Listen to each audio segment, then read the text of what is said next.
Eh bien, visiblement, les matchs à 13 heures, c'est vraiment pas pour nous, mais c'est pas une raison non plus. Il est 13 heures aussi pour les autres en face, qui est le Havre.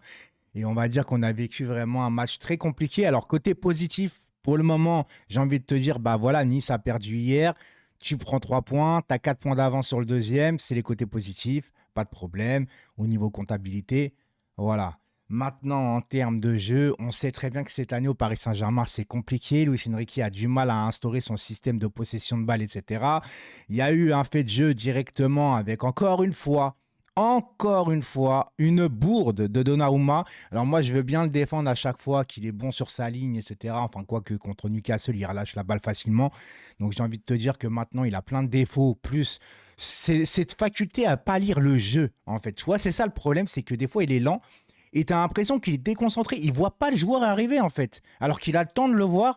Maintenant, sa bourde, elle est réelle. Encore une fois, je pense que ce gardien, de plus en plus, est une vaste blague. Et quand on voit aujourd'hui un tenace, qui est tenace, j'ai envie de te dire, désolé pour le jeu de mots, mais c'est la vérité. Aujourd'hui, ce gardien m'a impressionné au niveau de. Bah, il est serein, en fait, tu vois. Tu as un gardien serein, tu sens qu'il tremble pas, tu sens qu'il est solide sur ses appuis, tu sens qu'il réfléchit pas, tu sens qu'il est en confiance, malgré que, voilà, c'est son premier match avec le Paris Saint-Germain, et il rassure peut-être beaucoup une défense. Maintenant, la qualité de jeu du Paris Saint-Germain et cette deuxième période, on va y revenir, mais c'est très très compliqué. Et je veux dire aussi sur l'expulsion de Donnarumma, un petit message aussi à Mukiele quand même, qui est joueur de football, alors que les supporters ne savent pas la règle, que sur un 6 mètres, il n'y a pas de hors-jeu. Je veux bien. Mais de voir Mukiele, qui joue un hors-jeu sur un 6 mètres, il faut peut-être pas déconner au niveau Q footballistique quand même, tu vois. Donc à un moment donné, Mukiele, je veux bien, il était blessé, il revient, etc.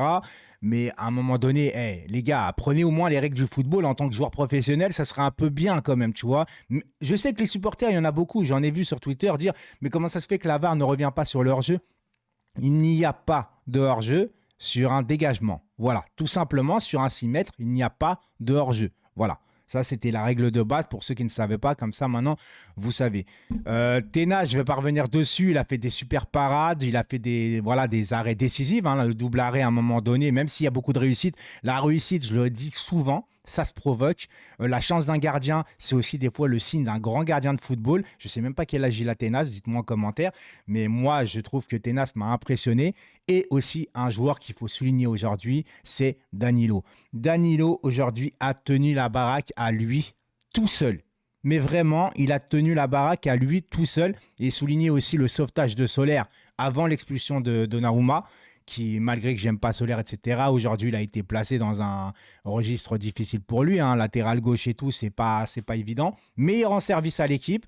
On l'aime pas peut-être sur le terrain parce qu'il est mauvais, etc. Il n'a pas la qualité de jeu du Paris Saint-Germain. Mais en attendant, il rend service et c'est vraisemblablement le plus important pour le Paris Saint-Germain. Luis Enrique qui avait décidé aussi de faire tourner Barcola titulaire, moi je trouvais ça logique parce que en fait ça rentrait contre Newcastle, même s'il a énormément loupé, il n'a pas l'habitude, etc. C'est un jeune joueur et je me suis dit comme il avait fait beaucoup travaillé contre Newcastle, il a dû le remettre pour lui redonner confiance, surtout avec ses loupés. Malheureusement, bah, avec l'expulsion de Donnarumma, c'est lui qui a subi les conséquences tout de suite. Il est sorti. C'est pas de chance pour Barcola, mais le remplacement de Donnarumma par Barcola était plus que logique en vérité. Après, tu as eu la blessure de Ruiz qui fait que bah, Ugarte est rentré. Et Ugarte, je commence à avoir, pas des doutes, hein, bien évidemment, mais il a une baisse de régime qui est pas normale. Voilà. De ce qu'on lui connaît, c'est un mec qui met de l'impact, il est agressif, il est souvent présent sur le terrain. Et de plus en plus, je vois un Ugarte qui est de moins en moins présent sur un terrain, qu'on le voit de moins en moins, qui se fait bouger de plus en plus. Alors, il a peut-être besoin de beaucoup de repos, mais c'est à surveiller quand même. Voilà. En termes de jeu, bah écoutez, moi j'ai trouvé qu'en deuxième période, alors Mbappé a fait le taf sur le premier but, il n'y a rien à dire. Encore une fois, hein, il a eu deux occasions en première mi-temps. La première, c'est une superbe galette, encore une fois, d'Ousmane Dembélé, qui, encore une fois, il a fait un poteau aujourd'hui, Ousmane Dembélé. Il a du déchet dans son jeu, mais Ousmane Dembélé, c'est le créateur de cette équipe. Il ne faut pas se leurrer aujourd'hui, il ne faut pas se mentir. Dembélé, c'est le joueur qui provoque le plus dans cette équipe, qui dribble le plus, qui provoque le plus.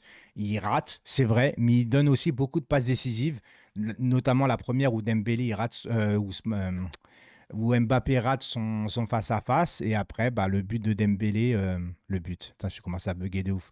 La passe de Dembélé pour Mbappé, Mbappé contrôle l'enchaînement derrière en frappe enroulée, poteau rentrant, il y a de la réussite, mais il a fait ce qu'il fallait, il a fait le bon geste. Donc voilà, le Paris Saint-Germain qui rentre 1-0 à la mi-temps et je me suis dit peut-être que le Paris Saint-Germain en deuxième mi-temps, vu que le Havre n'était pas forcément si dangereux que ça, même s'ils avaient la possession, on allait leur mettre un petit deuxième, etc. Le Paris Saint-Germain en deuxième période qui a décidé en fait de laisser complètement la balle au Havre parce qu'on est à 10 contre 11, mais j'ai déjà vu des équipes à 10 contre 11 reprendre le rythme du jeu quand même, hein. On est quand même le Paris Saint-Germain.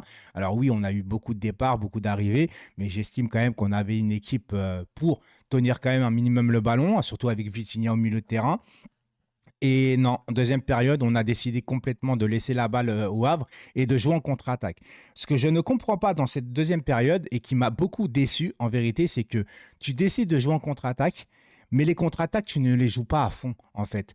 C'est en mode dilettante, c'est des passes faciles pour jouer les contre. Il y avait des coups à jouer, hein, que ce soit avec Mbappé, Kolo Muani, etc. Des passes un peu en mode dilettante, des joueurs qui ont joué un peu au ralenti, comme si qu'ils savaient qu'ils allaient mettre le deuxième. Mais sans un Tenas, aujourd'hui, il y a un Danilo qui a vraiment tenu la baraque. Et ben, on aurait eu pas mal de soucis à se faire. D'ailleurs, je voulais aussi féliciter Le Havre, qui pour moi a fait un très bon match ce soir, qui n'a pas à rougir de leur défaite. En vérité, je pense que la défaite de 0 est un trompe-l'œil. Je pense que le match nul aurait été peut-être logique ce soir. Enfin, ce soir, non, à 13h. Il faut pas se mentir. Il faut être réel avec tout ça. Notre niveau de jeu n'est pas terrible. On l'a vu contre Newcastle où on avait vraiment du mal. Là, on enchaîne avec un match contre Le Havre où je me dis, bon, bah, ils vont peut-être un peu se réveiller pour essayer de forcer un peu les choses parce qu'on a un match bientôt contre Dortmund où il va falloir mettre les bouchées doubles et donc continuer les automatismes, les motivations, etc. Et j'ai vu ce soir, putain, ce soir j'ai du mal avec ça, j'ai vu un mauvais Paris Saint-Germain. Voilà, je vous le dis, j'ai pas vu un beau Paris Saint-Germain. J'ai vu un Paris Saint-Germain qui a pris les 3 points. Et encore une fois, c'est le principal sur cette Ligue 1-là où on a pris maintenant 4 points d'avance. On peut être content de ce côté-là. Maintenant, si on est un minimum ambitieux pour l'avenir de ce Paris Saint-Germain-là, même de cette saison-là, on a de la chance que derrière, ça ne suit pas. Encore une fois, on a de la chance qu'on est en Ligue 1, en vérité. Voilà, j'ai pas aimé ce Paris Saint-Germain-là aujourd'hui. Il y a eu beaucoup de déchets. Même un Hakimi aujourd'hui que j'ai pas vu énormément monter. Bah après, c'est peut-être les consignes du joueur, enfin les consignes de Luis Enrique par rapport qu'on était un de moins. Voilà, on était en infériorité numérique pendant pas mal de temps aujourd'hui. Donc peut-être qu'Hakimi a voulu aider ses coéquipiers, tout simplement. Mukele, défenseur central, j'ai pas aimé, je l'ai pas trop vu. Je te dis, moi, j'ai vu Danilo partout. Aujourd'hui, j'ai vu un Danilo partout. Mais Danilo a toujours été bon dans un match où on est assez acculé derrière, en fait. Ça lui va très bien. Tu vois, quand on laisse la balle à l'adversaire, où on joue bloc bas, finalement, Danilo est parfait. Il est parfait dans ce registre-là, tu vois. Par contre, quand il faut un peu plus dominer l'adversaire, on est un peu plus haut. C'est vrai que Danilo, et si tu mets Skriniar en même temps, alors que tu as une défense lente, alors que tu peux te faire prendre des contres, là, c'est compliqué. Là, les contres, ils n'existaient pas contre le Paris Saint-Germain parce qu'on était déjà derrière. Donc, Danilo, voilà, dans ce registre-là, on sait qu'on peut lui faire confiance. Il a toujours rendu service à l'équipe. Moi, Danilo, c'est un mec que je respecte énormément. Donc, je lui dis bravo encore une fois pour ce match. Bravo pour Tenas. Après, le reste, eh ben, j'ai envie de vous dire, c'est pas folichon, tu vois. Il y a, bon, Kanguini, il a fait du Kanguini, c'est-à-dire que bah, le premier but, c'est quand même lui qui monte le ballon et tout ça. Mais j'ai un problème avec Kanguini pour le moment, en fait, c'est que je trouve qu'au niveau de vitesse d'exécution, il est très vif, très rapide. Mais j'ai l'impression qu'à la course, par contre, il est lent. Pour l'instant, j'ai du mal à juger ce joueur. Je me suis hypé au début quand il est arrivé, parce que j'ai vu bien sûr hein, des vidéos comme tout le monde, j'ai vu le mec arriver. Et pour l'instant, je reste sur ma faim, je reste sur mes réserves, tu vois. Je ne vais pas le critiquer, je ne vais pas le mettre au-dessus. J'attends, voilà, j'attends de voir qu'est-ce que ça va donner. Mais en attendant, encore une fois, Vitinha, son but, même s'il y a encore une fois de la réussite, mais lui au moins tire de loin. Encore une fois, je le dis, c'est le seul joueur pratiquement qui tire de loin. Et Vitinha, aujourd'hui, eh ben, te libère parce que tu fais le break à la fin du match et que tu aurais pu te prendre un but dans les dernières minutes, le Havre qui pousse, etc. Tu sais comment que ça se passe de toute façon dans ces matchs-là. Donc voilà, contre Newcastle, tu as eu beaucoup d'occasions, c'est ne pas rentrer. Là, j'estime que le Havre avait beaucoup d'occasions contre le Paris Saint-Germain, c'est pas rentré. Ce sont des matchs comme ça, voilà. On a tenu le coup. c'est aussi le signe d'une grande équipe de se faire dominer, mais de gagner quand même le match. Voilà, on n'a pas eu énormément d'occasions aujourd'hui. Après, comme je te dis, on est en infériorité numérique, mais normalement, contre le Havre, même en infériorité numérique, tu dois passer ce match. Voilà, tout simplement. Tu t'es quand même le Paris Saint-Germain. Alors, je dis pas, hein, moi, je ne mets pas le Paris Saint-Germain très haut cette année. Là, la Ligue des Champions, ça va être compliqué. On en reparlera plus tard. Mais en plus, on est mauvais à l'extérieur. En plus, c'est Dortmund. Ils veulent garder leur première place. Donc, ça va être un peu compliqué.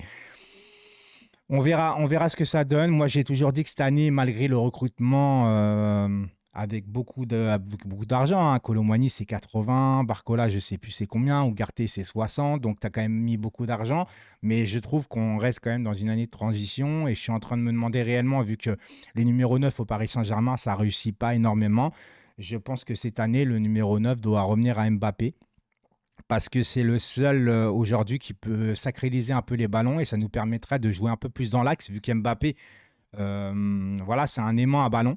Donc en le mettant dans l'axe, ça ferait participer un peu plus tout le monde. Et donc les mecs sur les côtés, que tu mettes Dembélé à droite, de toute façon, ça c'est une solution définitive en vérité. Et tu ne dois même pas réfléchir. Dembélé doit rester titulaire. À gauche, maintenant, bah, tu as, le choix. Hein. Tu as le choix entre le Barcola, Kolo Muani, tout ce que tu veux. Et puis, il faut réfléchir aussi à Asensio. Peut-être que tu peux encore mettre Mbappé à gauche et Asensio dans l'axe. Asensio, parce que c'est le seul qui peut revenir participer au ballon. Parce qu'avec des joueurs rapides comme Mbappé, Dembélé, ben, en tant que numéro 9, tu dois avoir un joueur qui est capable de revenir et jouer avec les autres. Et à part Asensio, je vois personne d'autre, tout simplement. Donc voilà, bravo au Paris Saint-Germain d'avoir gagné ce match, d'avoir tenu malgré la difficulté. Maintenant, je ne suis pas satisfait de ce match. Ça, c'est moi et ma façon de voir les choses, c'est mon côté aussi ambitieux, aussi de la connaissance, de savoir les joueurs qu'on a quand même sur le terrain. On doit mieux faire, tout simplement. Mais en tous les cas, on se retrouve avec 3 points, 4 points d'avance sur le deuxième qui est Nice. Donc c'est quand même le principal. Passez un bon dimanche et restez, encore une fois, conscient que le foot reste du foot. Ciao tout le monde.